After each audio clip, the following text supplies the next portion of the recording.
Rape ये नहीं, ये एक ऐसा चाबुक है, ये एक ऐसा मतलब अजाब हम पर है, ताकि अगले बार कोई दूसरा मुसलमान उठने की कोशिश ना करे। वो शर्जील हो, वो उमर हो, वो खालिद सैफी हो, मीरान हो, कोई भी हो, वो कोई दूसरा मुसलमान उठने की हैसियत ना करे। ये हमें ना मोदी पे अकीदा है, ना नीतीश कुमार, ना लालू या किसी भी नेता की मैं बात कर रहा हूँ, किसी पे अकीदा नहीं है। हमें अकीदा है तो सिर्फ अपने रसूल और अल्लाह पे। सबसे पहले मैं अपनी बात शुरुआत कुछ इस तरह करना चाहूंगा कि यहाँ पर हम लोग एक जगह आए हैं अपने अपने परिवार वालों के लिए बात रखने के लिए, पॉलिटिकल प्रिजनर्स के लिए बात रखने के लिए, जो कि CNRC प्रोटेस्ट के दौरान जेल में गए।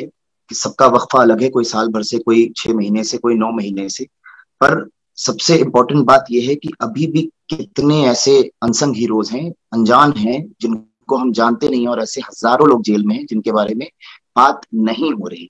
और मैं ये नहीं कहूंगा कि हम जानबूझकर बात नहीं कर रहे हैं, लेकिन सच मायनों में बात नहीं हो पा रही है। हमें उनके बारे में बात करना जरूरी है। शर्जील इमाम, उमर खालिद, खालिद सैफी, मीरान हैदर, आसिफ इकबाल तना और ऐसे और भी जो लोग हैं, ये कहीं ना कहीं एक सेलिब्रिटी के तौर पे हमारे बीच सीए प्रोटेस्ट के बाद उभरे हैं। मतलब कह सकते हैं कि ये ऐसे नाम हैं जिनको हर बच्चा से बच्चा और बुजुर्ग से बुजुर्ग सारे लोग जानते हैं। लेकिन कई ऐसे लोग हैं जिनके बारे में हम जानते हुए भी नहीं जानते हैं। मतलब एक तरह से कह लीजिए उनका भी रोल उतना ही इंपॉर्टेंट रहा इस प्रोटेस्ट में, इस पूरे दौरान, जितना शर्जील का रहा, जितना उमर का रहा, या फिर जितना वीरान का रहा। सारे लोग की बात, मैं हाल फिलहाल मेरी बात शर्जील भाई से हो रही थी पिछले हफ्ते फोन पे, तो उन्होंने एक हुजूर के बारे में बताया, जिसके बारे में बताया कि वो लगभग दिल्ली दंगे के केस में लगभग 6 महीने 7 महीने से जेल में है, और उनके बारे में कोई पूछने वाला नहीं है। और वो यहाँ दिल्ली में काम करते थे, वो रहने वाले महाराष्ट्र के हैं, और ना ही उनके पास कोई वकील है, ना ही उनके पास सलाहियत है वकील करने की। वो कहीं टेलरिंग का काम करते थे किसी बैग के कारखाने। उसके पहले 2 महीने पहले शर्जील साहब ने मुझे एक यूनुस साहब के बारे में बताया, जो कि कचड़ा चुनने वाले हैं, ओखला के रहने वाले हैं, और वो लगभग 9 महीने से जेल में हैं। और उनका इल्जाम क्या है कि जामिया जो दंगे हुए उसमें उनका हाथ था, और उनको उठा लिया जाता है पुलिस द्वारा, और लगभग 9 महीने से वो जेल में है।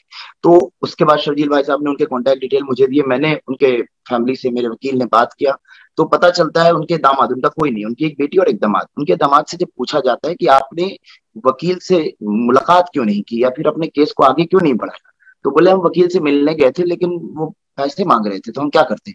मतलब हालत यह है कि वो अगर सुबह कमाते हैं तो रात खाते हैं, और अगले सुबह फिर कमाने निकल जाते हैं ताकि रात खा सके। अब ऐसे मुसलमान के लिए क्या हक नहीं है कि हम उनके लिए आवाज उठाएं? क्या आप जानते हैं यूनुस साहब को? क्या मैं जानता था यूनुस साहब को? नहीं। वो तो एक किस्मत है कि शर्जील को खाने की मेज पे यूनुस साहब की मुलाकात होगी, नहीं तो शायद वो भी नहीं जानते कि यूनुस साहब कौन है। तो इस तरह के मैं आरजू करता हूं, और मैं सभी लोगों से मिन्नत करता हूं कि इस तरह के लोगों के बारे में बात हो, और इस तरह के लोगों के बारे में चर्चा हो, और उनके बारे में कम से कम हम आवाज उठाएं। क्योंकि हम माशाल्लाह बहुत खुशकिस्मत हैं, जितने लोग यहाँ बैठे हैं, कि कम से कम हमें अल्लाह ताला ने यह मुकाम दिया कि आज हम यहाँ बैठे हैं, और कम से कम हमारे भाइयों के, बेटों के, हस्बैंड के, मतलब जिसके बारे में बात हो रही है। लेकिन उस परिवार का क्या कि जिसके बारे में बात नहीं हो रही। शर्जील हमेशा एक बात कहा करते थे, और एक जामिया में जिस स्पीच जो वायरल हुआ है उसमें एक लाइन भी था, मुझे अभी याद आ रही है, कि हर इंसान की जान की कीमत बराबर है। तो मैं ये बात आपके सामने भी बोलता हूँ और पूछता हूँ सभी लोगों से, क्या हर इंसान की जान की कीमत बराबर नहीं? बेशक बराबर है। तो मैं आपको ये बताना चाहूंगा कि हर इंसान की जसामत बराबर नहीं है। किसी की माली हालत अच्छी है, किसी की जिस्मानी हालत अच्छी है। मेरे पास 10 हैंड है काम करने के लिए, हो सकता है मेरे पास लाखों रुपए हैं शर्जील के केस लड़ने के लिए, लेकिन जरूरी नहीं कि और जो लोग, सारे लोग इस कमरे में बैठे, उनकी भी माली हालात वैसी हो, उनके पास भी 10 लोग हों यहाँ पे काम करने के लिए। हालत मुझे इसलिए आ जाती है कि शर्जील साहब कल मुझे शिफा और रहमान साहब के बारे में बता रहे थे कि शिफा भाई उनके बगल वाले चक्की में रह रहे हैं, मतलब सेल, सॉरी चक्की उसी को कहते हैं, उसमें रह रहे हैं। तो बात हो रही थी, तो अक्सर शर्जील मुझे बताते रहते हैं कॉल करके, शिफा भाई के कजन को कॉल करके बोल दो कि उनको ये काम है, उनको वो काम है, एक्सेट्रा एक्सेट्रा, सारी चीजें मुझे बताते रहते। तो मैंने पूछा कि एक बात बताओ शर्जील, ये शिफा भाई घर पे बात नहीं करते क्या? तो बोले शिफा भाई के बच्चे छोटे हैं, और उनकी फैमिली, मतलब जो परिवार एक्सेप्ट वाइफ एंड मतलब बच्चे, वो सारे लोग गाँव में रहते हैं। तो वो चीजें कनेक्ट नहीं कर पाते हैं, कम्युनिकेट नहीं कर पाते। तो उनके एक कजन है दिल्ली में रहते हैं, तो उनसे उनके वाया कम्युनिकेट करके सारी चीजें करते हैं।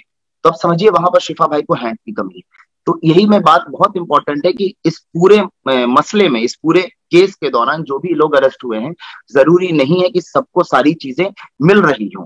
तो इसलिए अगर हम उनके बारे में बात करते हैं या उनके साथ खड़े होने की बात करते हैं या उनके लिए खड़े होते हैं, तो बाखुदा इसका सवाब मुझे नहीं लगता इससे ज्यादा कोई सवाब होगा। और जितनी हम उनके लिए मेहनत करेंगे, इसका जरूर कहीं ना कहीं हमको भी इसका पे बैक मिलेगा इंशाल्लाह, आज नहीं तो ऊपर जरूर। और इसके सिवा सबसे इंपॉर्टेंट बात है कि दूसरों के बारे में, देखिए शर्जील के बारे में या उमर के बारे में, मीरान के बारे में चर्चा आम है और माशाल्लाह ये बढ़ती जा रही है, खालिद साहब के बारे में बढ़ती जा रही है, ये बहुत आम सी बात है।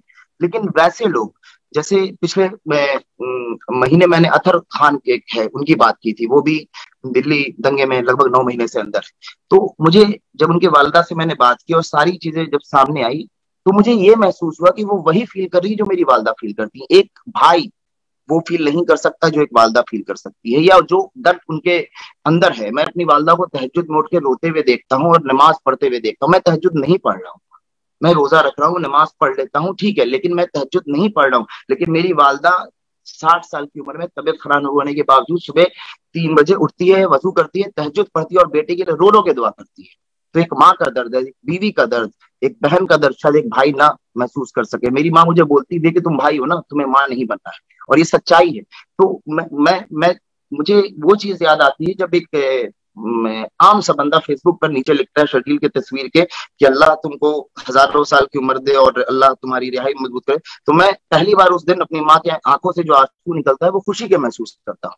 तो मैं चाहता हूँ कि वो खुशी जो शर्जील की माँ या उमर के वालिद या खालिद साहब की बीवी महसूस कर रही है, वो हर एक आम महसूस करे जो जेल की तहार दीवारी में है। क्योंकि वो हक अल्लाह ने हमें भी दिया है और उस गरीब को भी दिया, उस यूनुस साहब को दिया है, उस भट्ट साहब को ये दिया दिल्ली दंगे केस में अंदर। तो ये जरूरी है कि हम हर जान की कीमत बराबर समझे और हम हर मुसलमान जो कि इस क्या कहते हैं, इस बुरे वक्त में, इस कुदरती या कह लीजिए अल्लाह के अजाब के दौर में तकलीफ में है, उन सबको हम बराबर नजर से देखें, उन सबके लिए बराबर तरीके से दुआ करें, बराबर तरीके से उनके लिए खड़े हों और बराबर तरीके से उनके लिए बात करें। और ये इसलिए भी महत्वपूर्ण हो जाता है क्योंकि अगर हम आज अपने लोगों का साथ नहीं देंगे तो कल शायद कोई हिम्मत ना करे। कल एक जर्नलिस्ट से बात हो रही थी जिसने शर्जील भाई से मुझे एक सवाल पूछने के लिए कहा था, जिन्होंने बोला कि अगर आपको यूएपीए लगता है तो उसके बाद क्या आपका कहना है। तो शर्जील ने बस एक ही लाइन में जवाब दिया, यूएपीए नहीं, ये एक ऐसा चाबुक है, ये एक ऐसा मतलब अजाब हम पर है ताकि अगले बार कोई दूसरा मुसलमान उठने की कोशिश ना करे। वो शर्जील हो, वो उमर हो, वो खालिद सैफी हो, मीरान हो, कोई भी हो, वो कोई दूसरा मुसलमान उठने की हैसियत ना करे। लेकिन शर्जील साथ साथ ये भी कहता है कि और हम आज भी खुश हैं और इंशाल्लाह आगे भी खुश रहेंगे, क्योंकि सबसे इंपॉर्टेंट बात है कि हमें ना मोदी पे अकीदा है, ना नीतीश कुमार, ना लालू या किसी भी नेता की मैं बात कर रहा हूँ, किसी पे अकीदा नहीं है। हमें अकीदा है तो सिर्फ अपने रसूल और अल्लाह पे, और हमें इस बात का पूरा यकीन है कि वो जल्द से जल्द सारे लोग जितने बेकसूर मुसलमान हैं वो जरूर बाहर आएंगे और अल्लाह उनको बहुत साफ सुथरी नीयत से, जो लोग इस मशक्कत किया है इस दौरान, उनको बहुत साफ सुथरे मतलब सारी अजियत से दूर कर बाहर निकालेगा इंशाल्लाह ताला।